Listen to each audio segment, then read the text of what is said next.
ഒന്ന് നിർത്തുന്നുണ്ടോ? എല്ലാവരും ശബ്ദം കേട്ട ഭാഗത്തേക്ക് നോക്കി. ആ ശബ്ദത്തിൻ്റെ ഉടമയെ തിരിച്ചറിഞ്ഞതും എല്ലാവരും ഞെട്ടിപ്പോയി.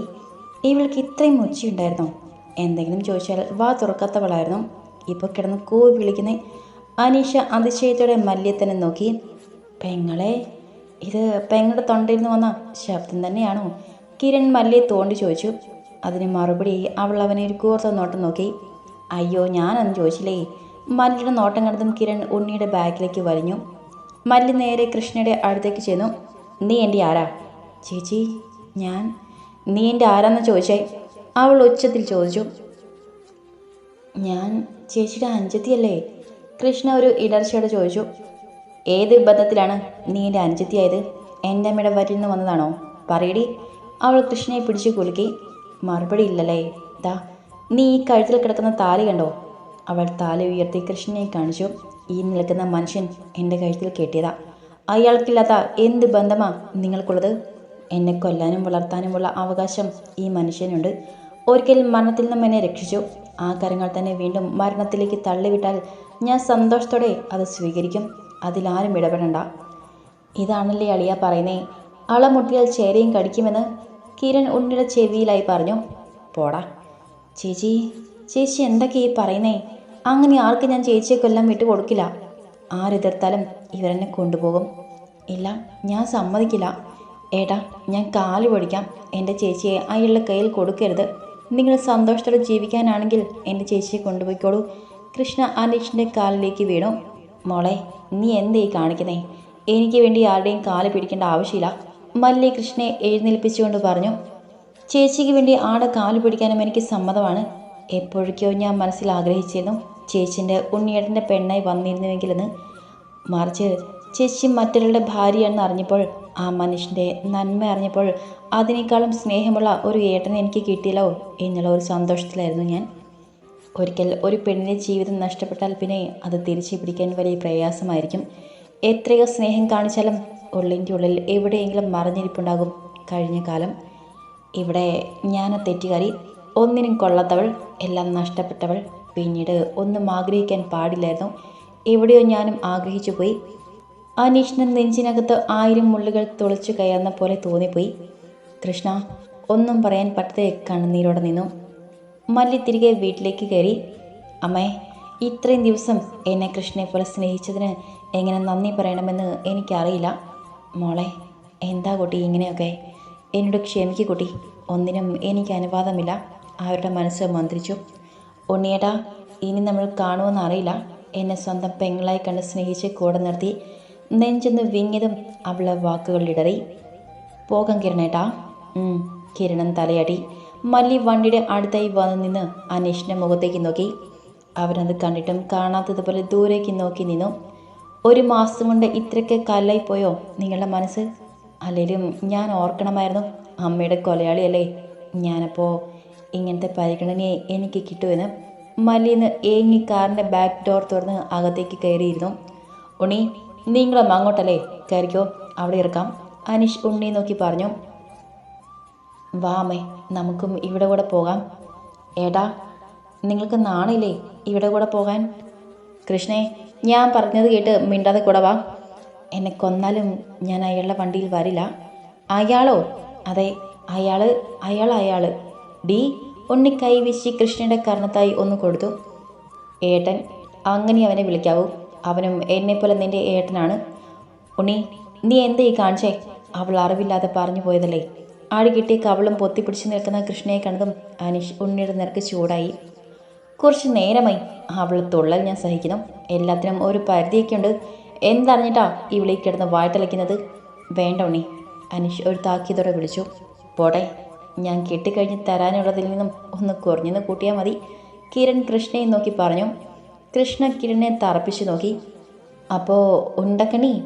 തുറച്ച് തന്നെ നോക്കി നിൽക്കുന്ന കൃഷ്ണയെ നോക്കി വിളിച്ചു. അവൻ വേഗം പോയി കാറിൽ കയറിയിരുന്നു. ഇനി ചിലപ്പോൾ അവിടെ നിന്നാൽ ആ പെണ്ണ് വല്ല കല്ലും പറക്കി എറിഞ്ഞാലോ എന്നുള്ളൊരു പേടിയുണ്ടായിരുന്നു അവന്.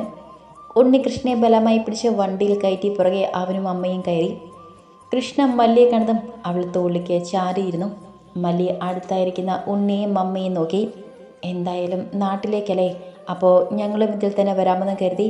മല്ലിയുടെ നോട്ടം കണ്ടതും ഉണ്ണി പറഞ്ഞു. മല്ലി നിറഞ്ഞ കണ്ണുകളാൽ ഒന്ന് ചിരിക്കാൻ ശ്രമിച്ചു. അനീഷ് കാറിലേക്ക് കയറി വണ്ടി സ്റ്റാർട്ട് ചെയ്തു. കിരണിനെ നോക്കി ഒന്ന് കണ്ണടച്ച് കാണിച്ചു. പുറകിലായിരുന്ന ഉണ്ണി അത് കണ്ട് ഒന്ന് പുഞ്ചിരിച്ചു. അല്ല, നീയും വരുന്നുണ്ടോ അനീഷേ സ്റ്റേഷനിലേക്ക്? 2 മണിക്കൂറത്തെ യാത്രയ്ക്ക് ശേഷം പോലീസ് സ്റ്റേഷനിലേക്ക് വണ്ടി തിരിയുന്നത് കണ്ടതും ഉണ്ണി സംശയത്തോടെ ചോദിച്ചു. എന്നെ വിളിച്ചിരുന്നു, നിങ്ങൾ വരുമ്പോൾ ഞാനും ഉണ്ടാകണമെന്ന് പറഞ്ഞു. അനീഷ് കാർ ഒരു സൈഡിലേക്ക് ഒതുക്കി നിർത്തി അതിൽ നിന്നിറങ്ങി. കിരണും ഉണ്ണിയും ഡോർ തുറന്ന് പുറത്തേക്കിറങ്ങി. ചിന്തകളിലായിരുന്ന മല്ലി എല്ലാവരും ഇറങ്ങുന്നത് കണ്ടതും പേടിയുടെ പുറത്തേക്ക് നോക്കി. പെങ്ങളെ, സ്ഥലം എത്തി, ഇറങ്ങി വാ. കിരൺ വിളിച്ചിട്ടും മല്ലിയിൽ നിന്നും തിരിച്ച് ഒരു പ്രതികരണവുമില്ലായിരുന്നു. അവൻ പേടിയോടെ അനീഷിൻ്റെ മുഖത്തേക്ക് നോക്കി. അനീഷ് തിരികെ ഒന്നുമില്ലെന്ന് കണ്ണടച്ച് കാണിച്ചു. ചേച്ചി, അന്തം വിട്ടിരിക്കുന്ന മല്ലിയെ കൃഷ്ണ കുലുക്കി വിളിച്ചു. അവളൊന്ന് ഞെട്ടി കൃഷ്ണയുടെ മുഖത്തേക്ക് നോക്കി. വാ, ഇറങ്ങാം, സ്ഥലം എത്തി.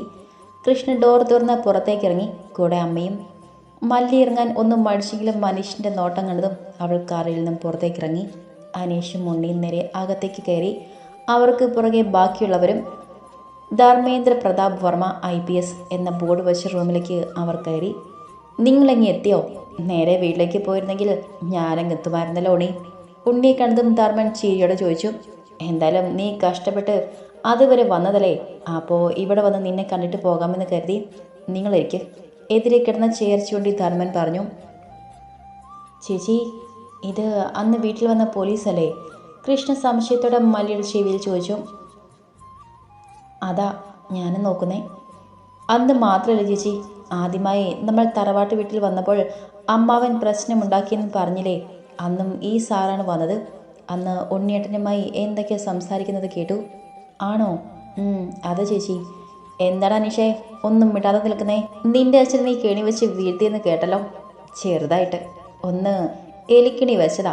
ഞാൻ കരുതി വീട്ടിലെന്ന്. കറക്റ്റ് അതിൽ തന്നെ വന്നു പെട്ടു. നീയല്ലേ കെണിയൊരുക്കിയത്, എങ്ങനെ വീഴാതിരിക്കും?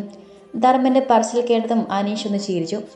വായടച്ച് വെക്കും പിള്ളേരെ, വലയിച്ചും കയറി പോകും. ഒന്നും മനസ്സിലാക്കാതെ വായും തുറന്നു നിൽക്കുന്ന മല്ലിയെയും കൃഷ്ണയെയും നോക്കി ധർമ്മൻ പറഞ്ഞു. നിങ്ങൾക്കിപ്പോൾ ഒരു 100 സംശയം കാണുമെന്നറിയാം. ഞാനും ഉണ്ണിയും ഒരുമിച്ച് പഠിച്ചതാ. കൃഷ്ണയ്ക്ക് ഓർമ്മയുണ്ടോ എന്നെ? ഞാനിവൻ്റെ കൂടെ എത്രയോ തവണ വീട്ടിൽ വന്നിട്ടുണ്ട്. ഒരു പെറ്റിക്കോട്ടുമിട്ട് എൻ്റെ കയ്യിൽ തൂങ്ങി നടന്നൊരു കുറുമ്പിപ്പെണ്. ഇന്നും എനിക്കത് ഓർമ്മയുണ്ട്. കൃഷ്ണ ഉണ്ണിയുടെ മുഖത്തേക്ക് നോക്കി. അന്ന് ഇവൾ കുട്ടിയായിരുന്നില്ലടാ, ഇവൾക്ക് നിന്നെ ഓർമ്മ കാണില്ല.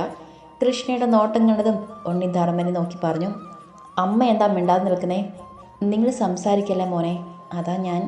അപ്പോൾ ഇനി കാര്യത്തിലോട്ട് കിടക്കാം. ഇവൻ എന്നെ വിളിച്ചിരുന്നു, ധർമ്മൻ ഉണ്ണിയെ നോക്കി പറഞ്ഞു. അവനൊരു പ്രശ്നത്തിലാണെന്നും കൂടെ നിൽക്കണമെന്നും പറഞ്ഞു. കാര്യം കേട്ടപ്പോൾ അതൊരു ചെറിയ പ്രശ്നമല്ലെന്ന് എനിക്ക് മനസ്സിലായി. ഇവൻ പറഞ്ഞതിന് പ്രകാരം അനീഷ് എന്നെ വന്ന് കണ്ടിരുന്നു. കാര്യങ്ങളെല്ലാം ഇവനാണ് എന്നോട് പറഞ്ഞത്. ധർമ്മൻ അനീഷിൻ്റെ തോളിൽ കൈയിട്ട് പറഞ്ഞു. ചുമ്മാതല്ല, ഇയാളെ കൃത്യമായി എല്ലാം എണ്ണി എണ്ണി പറഞ്ഞത്. കൃഷ്ണ മല്ലിയുടെ മുഖത്തേക്ക് നോക്കി പറഞ്ഞു. എടാ, നിന്റെ ഭാര്യ എന്താ ഒന്നും മിണ്ടാതെ നിൽക്കുന്നേ? പെങ്ങൾക്കൊന്നും അറിയില്ല സാറേ, ഒന്നും പറയേണ്ടെന്ന് അളിയൻ തന്നെയാ ഉണ്ണിയേട്ടനോട് പറഞ്ഞത്. അമ്മയ്ക്ക് കുറച്ച് കാര്യങ്ങളൊക്കെ അറിയാമായിരുന്നു. ഇങ്ങനെ എന്തെങ്കിലും വഴി കണ്ടുപിടിച്ചില്ലെങ്കിൽ ഇവൾ നാട്ടിലേക്ക് വരില്ലെന്ന് തോന്നി. അതാ ഇവൻ പറഞ്ഞപ്പോൾ ഞാൻ നിന്നെ വിളിച്ചേ. ഇവരുടെ നിൽപ്പ് കണ്ടപ്പോൾ തന്നെ അതെനിക്ക് മനസ്സിലായി. എൻ്റെ പൊന്നു സാറേ, ഇങ്ങോട്ട് പോരുന്നതിന് മുൻപ് ചിലരുടെയൊക്കെ ഷോ ഉണ്ടായിരുന്നു, ഒന്ന് കാണേണ്ടത് തന്നെയായിരുന്നു. കിരൺ കള്ളക്കനിട്ട് കൃഷ്ണയെ നോക്കി പറഞ്ഞു. അതെന്താ ഇതിനിടയ്ക്ക് ഞാൻ അറിയാത്തൊരു ഷോ? ഉണ്ണി അവിടെ നടന്ന കാര്യങ്ങളെല്ലാം വിശദമായി ധർമ്മനോട് പറഞ്ഞു. നീ കൊള്ളാലോടി കാന്താരി. കൃഷ്ണ ചമ്മി മുഖത്തോടെ നിന്നു. അത് ഇവരെന്നോടൊന്നും പറയാഞ്ഞിട്ടല്ലേ കുട്ടി. ഇവനെപ്പോലെ നന്മയുള്ള ഒരു ഭർത്താവിനെ കിട്ടിയത് നിന്റെ ഭാഗ്യമാണ്. അവനൊരു പാവമാണ്, നീ ഒരുപാട് ഇഷ്ടവുമാണ്. അത് പുറത്ത് കാണിക്കാൻ ആ പാവത്തിനറിയില്ല. മല്ലി മുഖം കുഞ്ച് കുറ്റബോധത്തോടെ നിന്നു. അറിയാതെയാണെങ്കിലും പറഞ്ഞു പോയ വാക്കുകൾ ആ ഹൃദയത്തിനെ കീറിമുറിച്ച് കാണുമല്ലോ ഈശ്വര. അവൾക്ക് അവൻ്റെ മുഖത്തേക്ക് നോക്കാൻ തന്നെ കുറ്റബോധം തോന്നി. ഏട്ടാ, എന്നോട് ക്ഷമിക്കണം. ഞാൻ അറിയാതെയാണ് അങ്ങനെയൊക്കെ പറഞ്ഞു പോയത്. എന്നോട് ഒന്ന് സൂചിപ്പിക്കാമായിരുന്നു. അയ്യേ, എൻ്റെ പെങ്ങൾ കരയുവാണോ? നേരത്തെ കണ്ട ചങ്കൂറ്റമൊക്കെ എങ്ങോട്ട് പോയി? പോട്ടെ, എൻ്റെ മോളൊന്നും അറിയാതെയല്ലേ പറഞ്ഞത്. ഏട്ടൻ അതൊന്നും കാര്യമാക്കിയിട്ടില്ല. എന്നാലും ഒരെന്നാലുമില്ല, കഴിഞ്ഞതെല്ലാം കഴിഞ്ഞു. ഞാനത് ഇപ്പോൾ തന്നെ മറക്കുകയും ചെയ്തു. ഇനി അതിനെക്കുറിച്ച് ആരും ഓർമ്മിപ്പിച്ച് സങ്കടപ്പെടണ്ട. അവൻ കുനിഞ്ഞ മുഖത്തോടെ നിൽക്കുന്ന മല്ലിയെ ഒന്ന് നോക്കി കൃഷ്ണയോട് പറഞ്ഞു. എടാ, നിന്റെ ഭാര്യയോട് എന്തെങ്കിലും പറയണമെങ്കിൽ അത് നേരിട്ട് പറഞ്ഞ പോരെ. എന്തിനീ വളഞ്ഞ വഴിയൊക്കെ നോക്കുന്നേ? ധർമ്മൻ ചിരിയോടെ ചോദിച്ചു. ഓ, അവൾക്കൊക്കെ എൻ്റെ മുഖത്തേക്ക് നോക്കാൻ തന്നെ മടിയാ. പിന്നെ എങ്ങനെയാ ഞാൻ പറയുന്നേ? പെട്ടെന്ന് മല്ലി ഒരു പൊട്ടിക്കരച്ചിലോടെ അനീഷിൻ്റെ കാലിലേക്ക് വീണു. അത് കണ്ടതും എല്ലാവരും ഒന്ന് അമ്പരന്ന് പോയി. അവനത് ഒട്ടും പ്രതീക്ഷിക്കാത്തത് കൊണ്ട് ആദ്യം ഒന്ന് അമ്പരന്നു. പിന്നെ പതിയെ മല്ലിയെ പിടിച്ചുയർത്തി. അവൾ അവൻ്റെ നെഞ്ചിലേക്ക് വീണ് പൊട്ടിക്കരഞ്ഞു. അത് കണ്ടതും എല്ലാവരും ഒരു ചിരിയോടെ പുറത്തേക്കിറങ്ങി. ഡാ, ഇത് പോലീസ് സ്റ്റേഷനാണ്. എല്ലാം ഒന്ന് വേഗം പറഞ്ഞ് സെറ്റാക്കി പുറത്തേക്ക് വന്നോളാം, കേട്ടല്ലോ. പുറത്തേക്കിറങ്ങുന്നതിന് മുന്നേ ധർമ്മൻ അനീഷിനെ നോക്കി പറഞ്ഞു. കിരൺ തിരിഞ്ഞ് നോക്കിയതും അവർ തന്നെ നോക്കി നിൽക്കുന്ന കൃഷ്ണയാണ് കണ്ടത്. അവൻ കൃഷ്ണയെ ഒന്ന് തോണ്ടി വിളിച്ചു. എന്താടാ കുരങ്ങ, നിനക്ക് നാണില്ലേ ഇങ്ങനെ നോക്കി നിൽക്കാൻ? നാണിക്കാൻ മാത്രം ഇവിടെ ഒന്നും നടന്നില്ലല്ലോ. ഇവിടെ വാടി, നിന്നോടൊന്നും പറഞ്ഞിട്ട് കാര്യമില്ല. അവനുള്ള കൈയും പിടിച്ച് പുറത്തേക്ക് വലിച്ചു കൊണ്ടുപോയി. പുറത്തേക്ക് ഇറങ്ങിയിട്ടും തൻ്റെ കൈവിടുന്നില്ലെന്ന് കണ്ടതും കൃഷ്ണ അവൻ്റെ കയ്യിൽ കടിച്ചു. കിരൺ വേദനയോടെ വിളിച്ചു. വിരടി കടിപ്പട്ടി, എന്നോട് കളിച്ചാ ഇങ്ങനെ ഇരിക്കും, കേട്ടല്ലോ. ഇതിനെല്ലാം ഞാൻ പകരം ചോദിക്കുമടി, നോക്കിക്കോ. ഇങ്ങ് വാ പകരം ചോദിക്കാൻ. നീന്ന് ഞാൻ ഒലക്കൊക്കെ അടിക്കും. അളിയാ, നീ ഇവളെ വല്ല ഭ്രാന്താശുപത്രിയിൽ നിന്ന് വിളിച്ചുകൊണ്ട് വന്നതാണോ? രണ്ടിനെയും കൊണ്ട് തോറ്റു. നീങ്ങി വാ. ഉണ്ണി കിരണിനെ വിളിച്ചു കൊണ്ടുപോയി. തീർന്നില്ലേ ഇതുവരെ? അനീഷ് മല്ലിയുടെ തലയിൽ ഒന്ന് തലോടി. എന്നോട് ദേഷ്യമുണ്ടോ? എന്തിന്? ഞാൻ അമ്മയോട് ഒന്നും പറഞ്ഞിട്ടില്ല. അതെനിക്കറിയാം. അത് കേട്ടതും അവൾ അത്ഭുതത്തോടെ മുഖം ഉയർത്തി അവൻ്റെ മുഖത്തേക്ക് നോക്കി. എന്താ എന്നോട് ഒന്നും പറയാതിരുന്നത്? വെറുതെ ഇതൊക്കെയല്ലേ ഒരു രസം. ഒന്നും അറിയാതെ ഞാൻ എന്തൊക്കെയോ പറഞ്ഞു പോയി. എന്നോട് ക്ഷമിക്കണം പെണേ. നീ പറഞ്ഞതൊന്നും ഞാൻ കാര്യമാക്കി എടുത്തിട്ടില്ല, പോരെ? അവളൊന്ന് തലയാട്ടി. അതെ, ഇവിടെ ഇങ്ങനെ നിന്നാൽ അവരെന്ത് വിചാരിക്കും? നമുക്ക് പുറത്തോട്ടിറങ്ങിയാലോ? പോകാം. രണ്ടുപേരും പുറത്തേക്കിറങ്ങി. അവരെ കണ്ടതും ധർമ്മൻ അടുത്തേക്ക് ചെന്നു. എല്ലാം പറഞ്ഞ് സെറ്റാക്കിയാലോ? അപ്പോൾ ഇനി അടുത്തത് എങ്ങോട്ടാ? അടുത്തതിനി വൃന്ദാവനത്തിലേക്ക്. അത് പറഞ്ഞിട്ട് അവൻ മല്ലിയുടെ മുഖത്തേക്കൊന്ന് നോക്കി. ആ പേര് കേട്ടതും മല്ലി ഒരിക്കൽ കൂടി ഞെട്ടിപ്പോയി. അല്ല, നിങ്ങളെന്താ ഇവിടെ ചെയ്യുന്നേ? എന്താന്ന് അമ്മയ്ക്ക് കണ്ടിട്ട് മനസ്സിലായില്ലേ? അത് കണ്ടതുകൊണ്ടല്ലേ നിന്നോട് ചോദിച്ചത്. അമ്മയെല്ലാം ഇത്ര പെട്ടെന്ന് മറന്നോ? പുതിയ വീട് വെക്കുമ്പോൾ വീടിന് എനിക്കിഷ്ടപ്പെട്ട് പേര് തന്നെ വെക്കണമെന്ന് അച്ഛൻ വാക്ക് തന്നതാ. മുറ്റം നിറയെ ചെടികളും പൂക്കളും നട്ട് വളർത്തണമെന്നുള്ളത് എൻ്റെ ഏറ്റവും വലിയ ആഗ്രഹമായിരുന്നു. കയ്യിലിരുന്ന ചെടിച്ചട്ടി തറയിലേക്ക് വെക്കിനിടയിൽ തുളസി കീരയെ നോക്കി പറഞ്ഞു. അവളെ സഹായിച്ച സാന്ദ്ര അടുത്ത് തന്നെ നിൽപ്പുണ്ട്. വീടിന് പേര് മാത്രം ഇട്ടിട്ട് എന്നോടൊരു വാക്ക് പോലും പറയാതെ അച്ഛനങ്ങ് പോയി. തുളസി പറഞ്ഞു എന്ന വാക്കുകൾ പൂർത്തിയാക്കാൻ കഴിയാതെ ഒന്ന് നിർത്തി. എന്താ തുളസി ഇത്? നിന്നെപ്പോലെ തന്നെയാണ് ഞാനും. ഓർമ്മ വെച്ച നാളിൽ എപ്പോഴുമാണ് എൻ്റെ അമ്മ മരിച്ചത്. പിന്നെ ഞാൻ വളർന്നതെല്ലാം അച്ഛൻ്റെ സഹോദരിയുടെ കൂടെയാണ്. അവിടുന്ന് പഠിച്ചു കഴിഞ്ഞപ്പോഴാണ് അച്ഛൻ്റെ അടുത്തേക്ക് വന്നത്. ഒരു കണക്ക് നോക്കിയാൽ നമ്മൾ തുല്യ ദുഃഖിതരല്ലേ? സാന്ദ്രയുടെ തുറന്നു പറച്ചിൽ കേട്ട് ഗീത അവളെ തന്നെ നോക്കി. ഇവിടെ വന്നത് മുതൽ വലിയ അഹങ്കാരത്തോടെയും ആരോടും ഒന്നും മിണ്ടതെ ഇപ്പോഴും അനീഷിൻ്റെ പുറകെ തന്നെയായിരുന്നു ഇവൾ. ഇപ്പോൾ ഇവളെല്ലാവരോടും നല്ല അടുപ്പമായി. ഈ വീട്ടിലെ ഒരാളെ പോലെ തന്നെയായി മാറിയിരിക്കുന്നു. എന്താ ആൻറ്റി എന്നെ തന്നെ ഇങ്ങനെ നോക്കുന്നേ? ഞാൻ മോളുടെ മാറ്റം നോക്കിയതാ. ഇവിടെ വരുമ്പോൾ ഇങ്ങനെയൊക്കെ പെരുമാറണമെന്ന് അച്ഛൻ എന്നെ പഠിപ്പിച്ചു വിട്ടതാ ആൻറ്റി. സാന്ദ്രത പറയുമ്പോൾ അവളെ തല താണുപോയി. പോട്ടെ മോളെ, കഴിഞ്ഞത് കഴിഞ്ഞു. ഇനി അതിനെക്കുറിച്ചൊന്നും പറയണ്ട. പിന്നെ നിങ്ങളെ ജോലി നടക്കട്ടെ. അല്ല, ഈ ചെടിയൊക്കെ ഇവിടുന്ന് കിട്ടി? അവിടെ ഇരിക്കുന്ന ചെടിച്ചട്ടികളെ കണ്ട് ഗീത സംശയത്തോടെ ചോദിച്ചു. ഇത് ഈ റോഡിൽ കൂടി കൊണ്ടുപോയതാമേ. ഇതെല്ലാം ഞാനിങ്ങ് വാങ്ങിച്ചു. അതിന് നിൻ്റെ കയ്യിൽ ക്യാഷ് ഉണ്ടായിരുന്നോ? അതെല്ലാം എൻ്റെ കയ്യിലുണ്ടായിരുന്നു അമ്മക്കുട്ടി. തുളസി ഗീതയുടെ താഴ്ത്തുമ്പിൽ പിടിച്ച് കൊഞ്ചിച്ചുകൊണ്ട് പറഞ്ഞു. ഞാനേ ഇവിടെ നിന്നാൽ അടുക്കളയിലെ കാര്യം നടക്കില്ല. മോൻ പോയപ്പോൾ പറഞ്ഞിട്ടാ പോയത് ഇന്ന് കഴിക്കാൻ ആരൊക്കെ കാണുമെന്ന്. എന്നോട് മേട്ടൻ പറഞ്ഞിരുന്നു ആരോ വരുമെന്ന്. ആരാന്ന് അമ്മയ്ക്ക് വല്ല പിടിയുണ്ടോ? ഇല്ല പെണെ, എനിക്കറിയാമായിരുന്നുവെങ്കിൽ ഞാൻ നിന്നോട് ചോദിക്കുമായിരുന്നോ? എന്തായാലും അമ്മ അടുക്കളയിലേക്ക് ചെല്ല്, നല്ല രുചിയുള്ള ഭക്ഷണം ഉണ്ടാക്ക്. ഇത് കഴിയുമ്പോൾ ഞങ്ങളും അങ്ങോട്ട് വന്നേക്കാം. നടക്കട്ടെ. ഗീത അകത്തേക്ക് കയറി അടുക്കളയിലേക്ക് പോയി. വൃന്ദാവനം. അനീഷിൻ്റെ കാർ ഗേറ്റ് കടന്ന് അകത്തേക്ക് കയറി. മുറ്റത്ത് നിന്ന തുളസിയും സാന്ദ്രയും ശബ്ദം കേട്ട് പെട്ടെന്ന് ആകാംക്ഷയുടെ കാറിലേക്ക് നോക്കി. ഏട്ടനാ സാന്ദ്രേച്ചി? ഡോർ തുറന്ന് ആദ്യം ഇറങ്ങിയ അനീഷിനെ കണ്ട് തുളസി സന്തോഷത്തോടെ പറഞ്ഞു. അനീഷിൻ്റെ പുറകെ ഇറങ്ങിയവരെ കണ്ട് തുളസി ഒരു നിമിഷം അന്തം വിട്ട് നിന്നുപോയി. അവൾക്ക് കരയണോ ചിരിക്കണോ എന്നറിയാൻ പറ്റാത്തൊരു അവസ്ഥയായി. അനുസരണയില്ലാതെ അവളുടെ കണ്ണുകൾ നിറഞ്ഞൊഴുകി. 4 മാസങ്ങൾക്ക് ശേഷം ഇന്നാണ് അവൾ ഉണ്ണിയെ കണ്ടത്. ഇതുവരെ ഒന്നും വിളിക്കുക കൂടി ചെയ്തിട്ടില്ല. അങ്ങോട്ട് വിളിച്ചപ്പോഴൊക്കെ ഫോൺ സ്വിച്ച് ഓഫ് ആയിരുന്നു. എന്തിനാ തുളസി നീ ഇങ്ങനെ കരയുന്നേ? സാന്ദ്ര ഒന്നും മനസ്സിലാകാതെ അവളോട് ചോദിച്ചു. പെട്ടെന്നാണ് തുളസിക്ക് ഇത്ര നേരം താൻ കരയുകയായിരുന്നു എന്ന ബോധം വന്നത്. അത് കയ്യിലിരുന്ന മണ്ണ് കണ്ണിൽ വീണതാ ചേച്ചി. അവൾ കയ്യാലെ കണ്ണ് അമർത്തി തുടച്ചുകൊണ്ട് സാന്ദ്രയുടെ വായിൽ വന്നൊരു കള്ളം പറഞ്ഞു. മലി, നീ ഇറങ്ങുന്നില്ലേ? ഉണ്ണിയുടെ വിളി കേട്ടതും അവളൊന്ന് ഞെട്ടിപ്പോയി. സ്റ്റേഷനിൽ നിന്നും ഇങ്ങോട്ട് വരുന്നില്ലെന്ന് പറഞ്ഞ് അവൾ കുറേ വാശി പിടിച്ചു നോക്കി.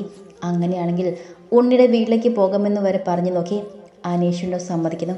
ഒരുവിധം എങ്ങനെയൊക്കെയോ കാറിനകത്തേക്ക് കയറ്റി. അല്ല, ഇതിനകത്തുനിന്നും പുറത്തേക്കിറങ്ങാൻ നിനക്ക് താലപ്പൊലി വല്ലതും എടുക്കണോ? അനീഷിൻ്റെ പറച്ചിൽ കേട്ട് അവൾ മുഖം കുനിച്ചു. എനിക്ക് പേടിയാ, ഞാൻ അകത്തേക്ക് വരുന്നില്ല. എന്നെ എൻ്റെ വീട്ടിലാക്കി തരുമോ? എടി, നിന്നോട് പറഞ്ഞതല്ലേ അയാൾ അനങ്ങാൻ വയ്യാതെ കിടക്കുവാണെന്ന്. ഏട്ടാ, എനിക്ക് പേടിയാ, വേണ്ട. അവൾ കൊച്ചു കുട്ടിയെപ്പോലെ അവൻ്റെ മുന്നിൽ ചിണങ്ങി. ദേ, നീ അങ്ങോട്ട് നോക്ക്. അനീഷ് കഴിച്ചുണ്ടിയ ഭാഗത്തേക്ക് മല്ലി എത്തി നോക്കി. അവിടെ നിൽക്കുന്ന തുളസിയെയും സാന്ദ്രയും കണ്ട് അവൾ സംശയത്തോടെ അവൻ്റെ മുഖത്തേക്ക് നോക്കി. നീ നോക്കണ്ട, അത് നിന്റെ ഗീതമ്മയുടെ മകൾ തുളസിയാണ്.